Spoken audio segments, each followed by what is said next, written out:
Bismillahirrahmanirrahim. Hari ini kita sambung lagi dalam video kedua pengamiran. Okey, kamu boleh rujuk dalam modul kamu tajuk 2.1.2 menentukan kamiran AX kuasa N. Okey, asasnya dalam tajuk kamiran kita ada dua formula yang penting, formula asas yang penting. Okey. Yang pertama, sekiranya kita ingin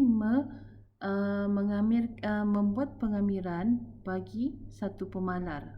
Okey, katakan kita mahu buat kamirkan A terhadap X, so kita akan dapat AX tambah C. Dengan A dan C itu mestilah pemalar. Dalam kamiran belakang sekali perlu ada tambah C. Okey. Formula yang kedua, bagaimana jika ada pemboleh ubah X di belakang dia. Okey, sekiranya kita mahu membuat kamiran bagi AX kuasa N terhadap X, so kita akan dapat AX kuasa N tambah 1 per N tambah 1 tambah C. Okey, dengan A dan C ialah pemalar dan A itu ialah integer dengan N tidak boleh sama dengan negatif 1. Okey, kita tengok lagi. Tips ini kamu boleh baca. Okey, tips untuk pengamiran. Tips untuk pengamiran, sebaca sekali imbas. Yang pertama, indeks X ditambah dengan 1. Kuasa itu bertambah 1. Okey, yang kedua, sebutan dibahagi dengan indeks yang baru. Okey, ada per tu. Per itu mesti sama dengan kuasa yang baru tadi. Okey, last kali di hujung tu mesti ada ditambah dengan pemalar C. Okey. Tengok contoh 2. Dalam modul kamu sudah ada jawapan. Sini saya terangkan bagaimana jawapan itu terhasil. Dalam petak kuning ini saya sudah letakkan kembali formula asas tadi. Okey. Kita tengok yang pertama, contoh 2, cari kamiran tak tentu bagi setiap yang berikut. Okey. Soalan A, kamirkan 7 terhadap X. Okey, 7 itu adalah pemalar. So kita akan dapat 7 X tambah C. Kita just darab sahaja dengan X. Kalau kamiran terhadap X, so kita kena darab pemalar itu dengan X. Okey. Yang kedua, yang soalan B, kamirkan X kuasa 5 terhadap X. Okey. Mengikut formula, okey, kita akan dapat X kuasa 5 tambah 1. Okey. Per dengan N tambah 1, formula tadi. Per dengan 5 tambah 1. Tambah lagi dengan C. So, simplify. So, kita akan dapat X kuasa 6 per dengan 6 tambah dengan C. Okey.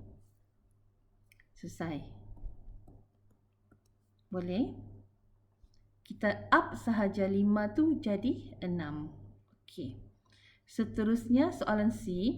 Okey, bagaimana jika soalan dia melibatkan pecahan di mana pemboleh ubah itu berada di bawah 1 per X kuasa 3. Ini bukan dalam bentuk termudah. Kita perlu naikkan X kuasa 3 itu ke atas. Okey, kita naikkan dia ke atas, kita akan dapat, bila kita naikkan dia ke atas, kita akan dapat X kuasa negatif 3 kamirkan terhadap X. Okey, bila dia satu tingkat macam ni, barulah kita buat pengamiran. Okey, buat pengamiran akan dapat X kuasa negatif 3 tambah 1 per negatif 3 tambah 1 tambah lagi dengan C. Permudahkan, akan dapat X kuasa negatif 2 per dengan negatif 2 tambah C. Okey. Bagi kembalikan X kuasa negatif 2 tu ke bawah. So kita akan dapat 1 per 2X kuasa 2. Jangan lupa ada negatif di depan, kita letakkan di sini, okey? Tambah lagi dengan C. Siap. Okey. Seterusnya soalan D. Soalan D, okey, yang ini mudah sebab dia semua pemboleh ubah dan nombor pemalar itu berada di atas. So kita boleh buat pengamiran terus. Okey, kita akan dapat apa? 6X kuasa 2 tambah 1 per dengan 2 tambah 1 tambah lagi dengan C. Okey. Selesaikan. Kita akan dapat berapa? 6X kuasa 3 per dengan 3. Tambah lagi dengan C. Simplify. Kita dapat apa? 2X kuasa 3 tambah C. Selesai. Okey. So, itu adalah asasnya. Okey. Kita tengok seterusnya, kita tengok pada praktis kendiri 2. Kamu boleh tengok praktis kendiri 2. Cari kamiran tak tentu bagi step yang berikut. Okey. Soalan A, 9X. Kamirkan 9 terhadap X. So, ini pemalar sahaja. So, kita akan dapat 9X tambah C. Siap. Okey. Seterusnya, kita tinggalkan dahulu soalan B. Kita tengok pada soalan C. Okey. Soalan C. Kamirkan 1 per 2 terhadap X. Okey. So, kita akan dapat apa? 1 per 2 itu adalah pemalar sahaja kan? So, kita akan dapat 1 per 2 X tambah dengan C. Siap. Okey. Kita tengok ada tidak lagi soalan. Okey, tengok soalan E dahulu. Kita tengok pattern soalan yang sama. Soalan E, kamirkan 1.5 terhadap X pun sama. Sebab oleh kerana tidak ada X di belakang 1.5 itu, so kita akan dapat 1.5X tambah C. Settle. Okey? Okey. Seterusnya, kita kembali kepada soalan B. Okey. Soalan B, kamirkan X terhadap X. Okey. Kamirkan X terhadap X. X ini kuasa 1. Perkali di depan pun adalah 1. Okey. Kalau kuasa 1, apa kata kita congak? X kuasa 1 akan jadi X kuasa 2. Kita buat congak ah? Per dengan kuasa yang baru 2. Okey, tambah dengan C. Siap.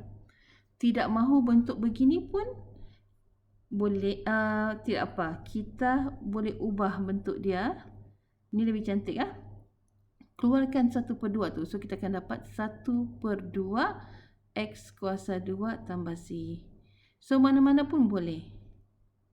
Okey, sama ada kamu mau letak, kamu mau tulis X kuasa 2 per 2 ataupun 1 per 2 X kuasa 2 pun boleh. Okey. Selesai. Soalan D pun sama. Ini soalan direct. Ingat, pengamiran kuasa dia bertambah. So, X kuasa 7 akan dapat X kuasa 8 per 8 tambah C. Tidak mahu dalam bentuk begini, kita boleh keluarkan 1 per 8. So, dia akan jadi 1 per 8 X kuasa 8 tambah C. Okey, siap. Last. Soalan F. Kamirkan negatif 3 per 2 X kuasa 2. X ini berada di bawah. So, kita perlu naikkan dia ke atas. X sahaja ya. Okey. Pemalar di depan itu perkali 2 itu tinggalkan di bawah. Okey, macam mana mau buat? Kita tengok.